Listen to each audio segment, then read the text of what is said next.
Most agents will tell you they're working hard to sell your home, but a lot of that quote unquote work is just for show.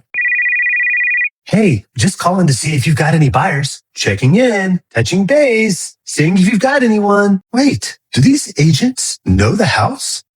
No. Do they have a buyer in mind? Not really. Do they even know if it fits their client? Worth a shot. So we're not actually matching buyers to homes? No, I'm just hoping something sticks. So what does that actually do? It makes me look super busy. There's a difference between being busy and being effective. Now, to be clear, this isn't about agents being lazy. Most of them are actually working. They're just working on the wrong things. Calling random agents who may or may not have a buyer isn't a strategy. It's activity that feels productive but doesn't create results. And the problem is, when sellers see that, they think something meaningful is happening. But none of that activity is actually creating demand for your home. What actually sells homes is targeted exposure. Because here's what most people don't realize. According to the National Association of Realtors, about 97% of buyers start their home search online. They're looking at photos, watching videos, comparing homes, sometimes for weeks before they ever talk to an agent, which means by the time they reach out, they've already made decisions. So if your home doesn't stand out there, it doesn't matter how many calls your agent makes after the fact. And we're going to break down what that actually means in a future video, because online presence isn't just throwing a few photos on the internet and hoping for the best. That's why this matters. Pricing based on real market data, not guesswork or optimism. Marketing that actually stops buyers mid-scroll instead of blending in. Getting your home in front of the right buyers early before they move on. Positioning your property to create demand, not just awareness. This isn't about doing more. It's about leverage. But yeah,